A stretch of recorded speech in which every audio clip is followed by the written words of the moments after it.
মাছের ডিমটা কালো বাড়িতে করে জল আনি বলো হাত পা ধোয়া। আজকে আপনাদের সামনে আমি হাজির হয়ে গেলাম। এই যে দেখুন আজকে কি নিয়ে এসেছি, মাছের তেল আর মাছের কাঁটা। এই যে দেখুন বড় বড় কাঁটা, আর এই যে দেখুন এনেছি পোটকা, বড় কাতলা মাছের তেল কাঁটা এনেছি। আর সঙ্গে আছে বড় কাতলা মাছের ডিম। ডিমটা দেখুন, ডিমটা শুধু দেখুন কেমন হবে বলুন তো, জমে যাবে আজকে। তাহলে চলুন আমি শুরু করি রান্নাটা। ঝটপট গ্যাসটা জ্বালিয়ে নিই, গ্যাসটা জ্বালিয়েই কড়াইটায় বসি। দেখুন আজকে কি রান্না করছি, একদম পুরো গরম ভাতে গরম গরম তেল কাঁটা আর মাছের ডিম দিয়ে আলু বেগুন দিয়ে করবো একদম কষা কষা। খেতে একদম মারাত্মক লেভেল লাগবে। দেখুন শুধু কেমন বানাচ্ছি। কড়াই আমার গরম হয়ে গেছে, কড়াই অল্প তেল দিয়ে দেবো বেগুনটা ভেজে নেওয়ার জন্য, কারণ আমি বেগুন আর আলু দিয়ে করছি। তেলটা আমার গরম হয়ে গেছে, বেগুনটা আমি হালকা ভেজে নেবো, তাই জন্য বেগুনটা ভাজা করছি।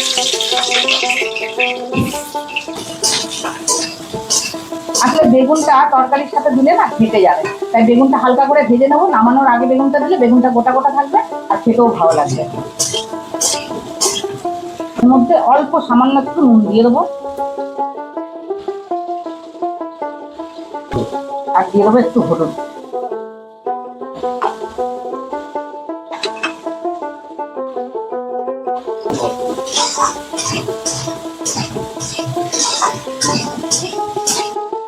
বেগুনটা আমার ভাজা হয়ে গেছে, বেগুনটা নামিয়ে নিচ্ছি,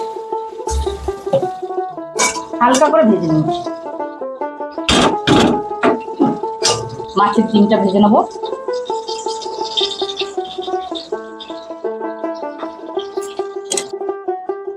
তেলের মধ্যে দিয়ে দেবো নুন, দিয়ে দেবো হলুদ, এবারে দিয়ে দেবো মাছের ডিমটা। 10-12 কিলো ওজনের কাতলা মাছ, সেই মাছের ডিম আর তেলটা পেয়েছি আর ছাড়িনি, বুঝলেন তো, নিয়ে চলে এসেছি। এত ভালো তেল কাটা আর ডিম সবসময় পাওয়া যায় না, আর পাওয়া গেলেও ওনারা দিতে চান না, আলাদা বিক্রি করেন। তাই জন্য আজকে আমার মাছটা নেওয়া হয়েছে আর তার সঙ্গে তেল কাটাটাও নিয়ে চলে এসেছি। ডিমটা আমি এইভাবে ভেঙে ভেঙে ভাজবো।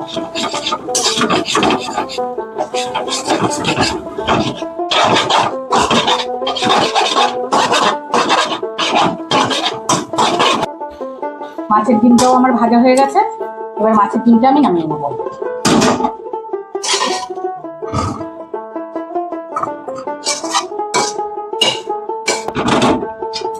এবারে আমি কড়াইতে অল্প তেল দিয়ে দেবো, কারণ এটার মধ্যে যেহেতু অনেকটাই তেল আছে, তাই আমি সর্ষের তেল বেশি দেবো না, কম করেই দেবো, কারণ এর মধ্যে অনেক মাছের তেল আছে। আর এই তেল কাটা আর মাছের ডিম এগুলো কোথা থেকে এনেছি জানেন তো, আপনাদের তো বলতে ভুলে গেছি। এটা হচ্ছে গিয়ে আমার মামাদের দোকান আছে, সে আমার মামা তো ভাই আর আমার ছোট মামা বড় বড় ভীষণ বড় বড় বটিতে ওরা কাজ করে, তা ওদের দোকানে গেছিলাম, ওখান থেকেই আমার মামা এই মাছটা বেছে আমাকে মাছের পেটিটা দিয়েছে আর এই তেল কাটাগুলো সব দিয়েছে, বলেছে যা রান্না কর, তাই আপনাদের দেখাতে পাচ্ছি। তেলটা আমার গরম হয়ে গেছে, এই তেলের মধ্যে দিয়ে দেবো বেশ খানিকটা পরিমাণ পেঁয়াজ।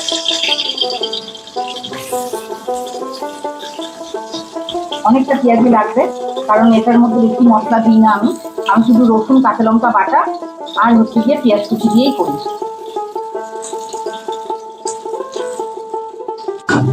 পেঁয়াজটা আমার আধ ভাজা হয়ে গেছে, পুরোপুরি ভাজিনি, কারণ এটা পুরো ভাজা ভাজা হবে পুরো তেল কাটাটা, তাই পেঁয়াজটাও ভাজা হয়ে যাবে। এবারে আমি দিয়ে দেবো তেল কাটাগুলো। দেখুন কি বড় বড় কাটা দিয়েছে, সুন্দর মাছও আছে এর সঙ্গে, আর এইটা রান্না করলে এত টেস্টি লাগবে আপনাদের কি বলবো। ছোটবেলায় আমার মামারা প্রচুর আনতো, এখন তো দিনকাল অনেক বদলে গেছে, এখন আর সেরকম ভাবে পাওয়া যায় না, এগুলো আলাদা অনেক দামে বিক্রি হয়, তো সেই জন্যে মানে ভুলেই গেছিলাম। তো আজকে গেছি, এগুলো যখন দিয়েছে তখন সেই ছোটবেলার কথা মনে পড়ে গেছে, আর সেই জন্য আমি নিয়ে এসেছি। ভাবলাম যখন নিয়ে এসেছি বন্ধুদের সঙ্গে শেয়ার করি, বন্ধুরাও দেখুক, তাই এটা আপনাদের রান্না করে দেখাচ্ছি। তেলটা আমার ছেড়ে গেছে, তেলগুলো সব গলে গেছে। এবার আমি এক একে মশলাগুলো দেবো, কারণ এভাবেই ঢাকা দিয়ে ভাজা ভাজা ভাজা ভাজা করে করতে হবে। এটা একটু সময় লাগে আমার রান্না করতে, কারণ এর মধ্যে আমি কোনো জল দিই না, আর এই তেল দিয়েই রান্নাটা হবে এবং পুরো ভাজা ভাজা হবে। এবারে দিয়ে দিই নুন পরিমাণ মতন,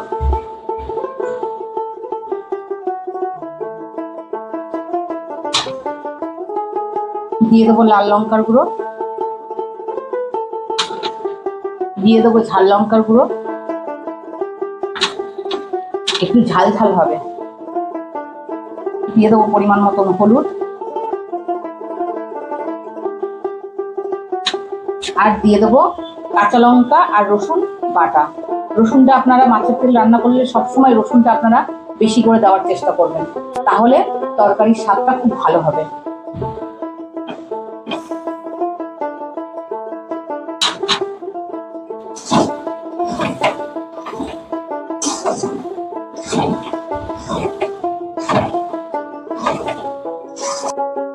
এবার আমি এর মধ্যে দিয়ে দেবো আলু। এই যে দেখুন,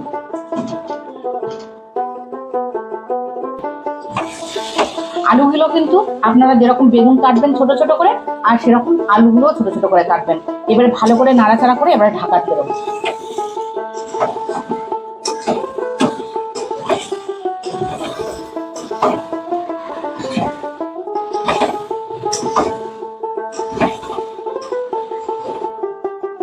আমি ভালো করে নাড়াচাড়া করে নিয়েছি, এবার একটু ঢাকা দিয়ে গ্যাসটা কমিয়ে দেবো।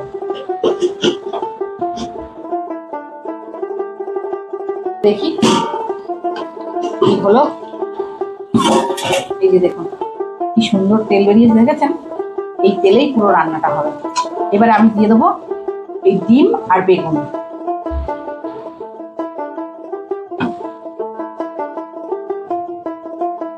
একদম ভাজা ভাজা হয়ে গেছে আর তেলও ছেড়ে দিয়েছে। এবারে নামিয়ে নেব।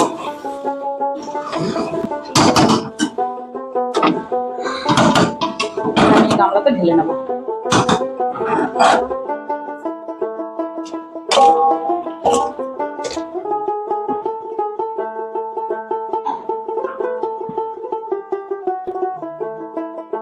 হয়ে গেছে আমার মজাদার তেল কাটার রেসিপি।